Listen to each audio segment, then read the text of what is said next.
Hey everybody, this is Marcus, your Intercontinental Champion.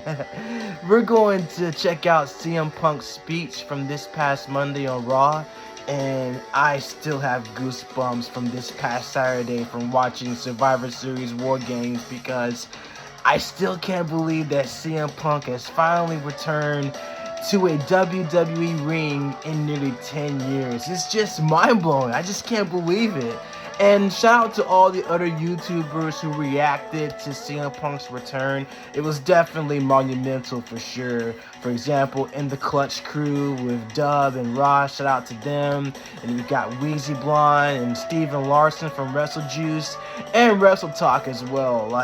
It was just a surreal moment. It's definitely a moment that is definitely going to stand the test of time, especially in the history of professional wrestling. So what this means for CM Punk going forward, I'm definitely looking forward to seeing what matches he's going to be in. I know more than anything, he's going to confront with Seth Rollins to challenge him for the World Heavyweight Championship. So whether it's going to be at the Royal Rumble or at WrestleMania 40, but it's definitely going to take some steps to where they're going to face each other eventually, but there were some solo shots for sure though, so definitely looking forward to it. But we're going to go ahead and check out Punk's speech.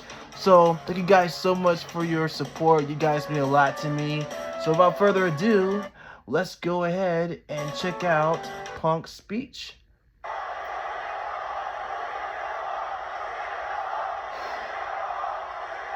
Chills. Looks like hell froze over. It did. And when I mean hell froze over, I mean this is me standing in a WWE ring on Monday Night Raw with a live microphone in my hand. I don't mean the fact that apparently a Blackhawks fan is universally loved inside the Predators barn. Jab. I'm sorry, I had to. You guys understand that. I gotta be me, right? And lately, I've been feeling a little bit more like myself ever since Saturday, which was a career highlight for me. I've been trying to come up with the words and the language to explain to all of you exactly how I feel. And I've come to two words, and I'm afraid to say them, honestly. And it's not because they're not true. It's because I'm a little bit scared of how true they actually are. And it's a little bit corny, and it's a little bit cheesy, and it's not going to sound like CM Punk. But I've changed. And once upon a time, an American dream taught me that as long as you speak from the heart, you cannot go wrong because it is the truth. And this is the truth. I'm home. Felt that. Dusty Rhodes, the American Dream. Welcome home, Punk. Welcome home, Chance. Welcome back, Chance. The CM Punk Chance. I've come back to this familiar place, and I didn't know how I was going to react, and I didn't know how it was going to go, but it has made me feel like my old self, because this is where I belong. This is home, and I've been gone for 10 years, and over 10 years, you people never forgot me, even when maybe I wanted to forget me.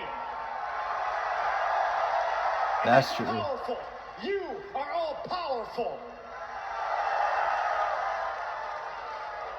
A bunch of continents, countless countries, arenas all over the world, the people watching at home, the people in the building never stopped chanting my name. Even when he was gone, people were still chanting his name. The voiceless found their voice, and I couldn't be more proud of you, and I heard you. And that's why I'm back, because I love you guys. I love you guys. Love you too, Punk. I love you guys, and I've missed you guys, and I've missed all this, and I wish I could say I never had to leave. But once upon a time, a wise man told me, for me to get everything I need out of this place, I'd have to leave and come back. Hate to say the wise man was right. Paul Heyman, the wise But that's man. why I'm back to get everything I need out of this place. I'm back for you because you are home.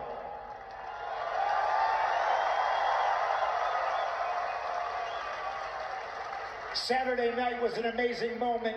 Monday night is an amazing moment.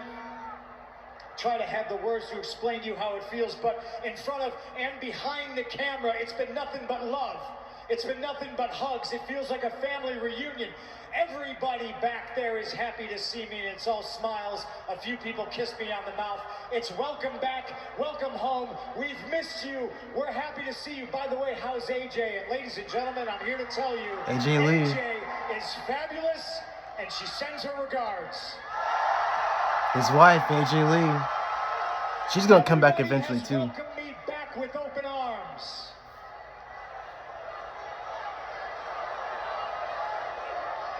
Almost everybody. Yeah. Seth Rollins, man. Flipped out from Punk. Some people are afraid. They're afraid of the truth. They're afraid of what they don't understand, but I understand. Everything I've ever wanted has always been here. The competition here, week in and week out, competes to be the best in the world, but the best in the world has not been here for almost 10 years.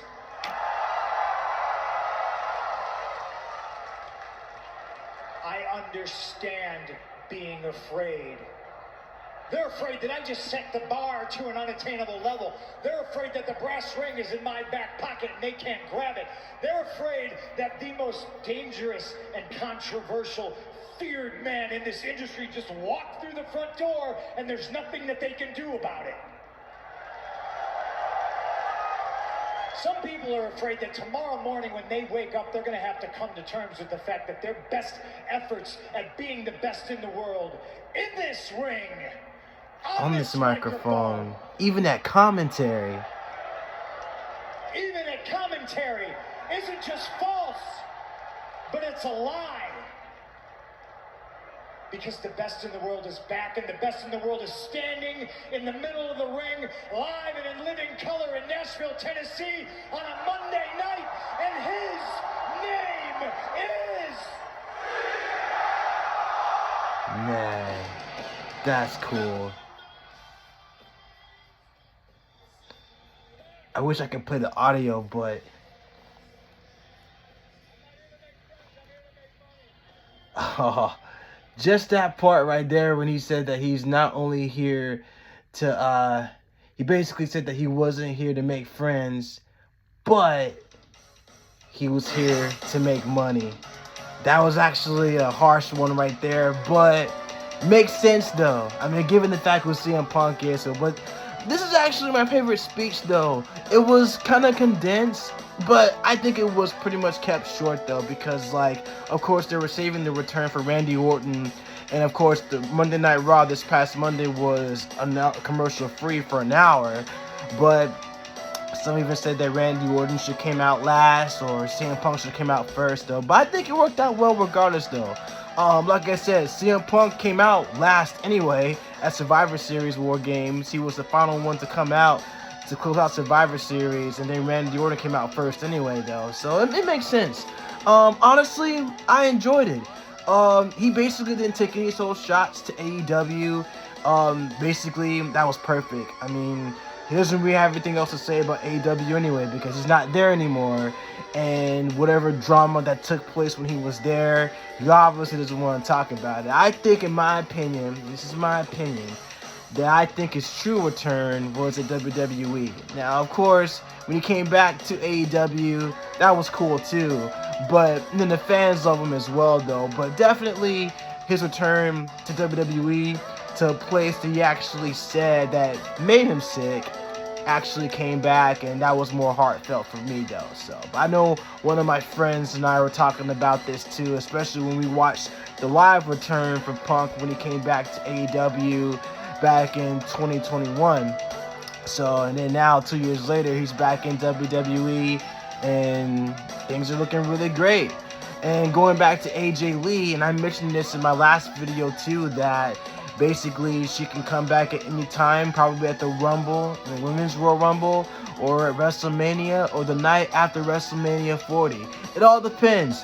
I think the door is definitely open for AJ because she definitely left at a time where the women's division was going towards its trajectory, and she definitely left the time where Charlotte Flair, Becky Lynch, and Bayley were coming into NXT, including Sasha Banks, who now goes by Mercedes Moné.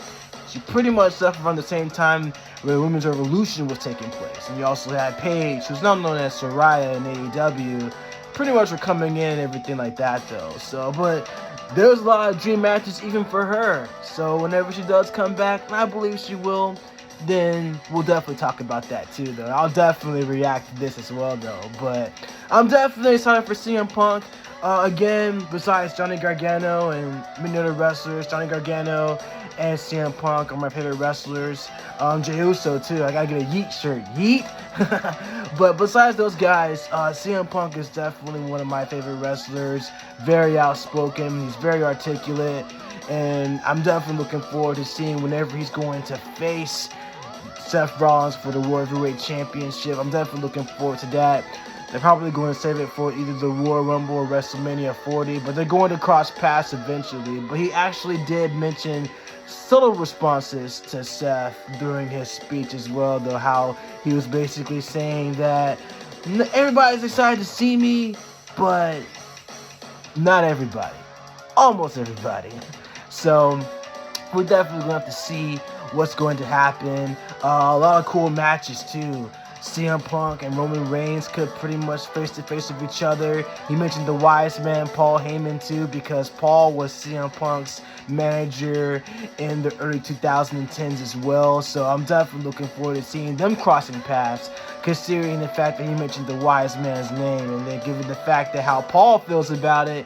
And we know Roman can't stand CM Punk too. Like, basically the Shield members, Roman, Seth Rollins, and Jon Moxley, who was then known as Dean Ambrose, can't stand CM Punk. But Punk actually created the Shield behind the scenes. And eventually, Chris Hero, who was then known as Cassius Ohno, was supposed to have been the third member of the Shield, but they got Roman Reigns instead, though. But it worked out perfectly, though, because the Shield's definitely one of the most dominant factions in professional wrestling history. So, and then, like I said, it could be a lot of opportunities too. And then, like I said, despite whatever happened with the media scrum with CM Punk and AEW, he's putting that behind him, though. But I will say this, though. A certain AEW World Champion might make his debut in WWE eventually himself. I'm talking about Maxwell Jacob Freeman, aka MJF. Now, the bidding war of 2024, that's kind of still up in the air as far as whether he's going to jump ship in 2024 or not, because right now he's the longest reigning AEW World Champion. He just beat Kenny Omega's record. So, depending upon what's going to happen in January, especially in the new year, don't know if he's going to make the jump yet. I think one day he will go to WWE, but I don't think he's going to go anytime soon. I think if Tony Khan gives him the money that he needs, I think that MJF is still going to be AEW for a while. But I do think he will make his return. Well, I call it return because Max actually did try out for WWE, because he had a Tough Enough video, because he tried out for Tough Enough, and he actually worked behind the scenes as a camera guy in WWE before, especially with that scrap heap between Carmella and Nikki Bella. He was the camera guy right there, though. So, but now that he's pretty much gotten experience, and he's now the longest reigning champion in AEW, WWE now is interested in getting Maxwell Jacob Freeman to come to WWE. So now you can think about, well, hey, he can actually renew his rivalry with CM Punk. How big would that be? And then he can cross paths with The Miz, and if the Judgment Day are still together, he can pretty much have a segment with them, or Rey Mysterio, or even Logan Paul. I mean, the possibilities are endless, though. So, but that's on Max's side, though. So we'll see where that goes as far as like what he's gonna do eventually. But going back to CM Punk, though, I'm definitely excited for the era of Punk. So it's definitely going to be awesome. I'm looking forward to seeing what Punk's going to do. And welcome back, Punk. I wish you well. And I hope that this time in your current run in WWE will definitely be more successful, and to the point to where you actually stay longer, to the point you have a Hall of Fame career. I think he'll end up going into the Hall of Fame eventually, though, because he's definitely, I would say, like a modern day Roddy Piper or Randy Savage, and basically more outspoken wrestlers from the past too, though. So, or Bret Hart even. So yeah, but like I said, CM Punk is my favorite wrestler, and I'm looking forward to seeing what he's going to do, you guys. So, but that's my thoughts. Let me know what you guys think in the comments down below. Thank y'all so much for your support. You guys mean a lot to me. And for those who are new to my channel, make sure you like, share, and subscribe to my video.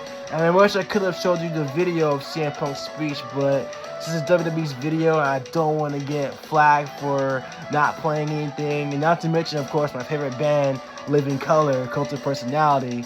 Definitely don't want to get a flag for that. But shout out to my favorite band, though. And I'll definitely cover Cult of Personality on my guitar as well. I'll do an acoustic version of them, and then I'll make sure that hopefully you guys will like it, and if they can see it, that'll be awesome too. It'll definitely boost the numbers. But yeah, I'll cover Cult of Personality on my guitar, and I think CM Punk will like it too. Considering he likes music himself though. So, but anyway, guys, that's all for me today. Thank y'all so much for everything. I've got more coming up. Make sure you guys like, share, and subscribe to my video. I love y'all. Until then, catch you guys in the next one.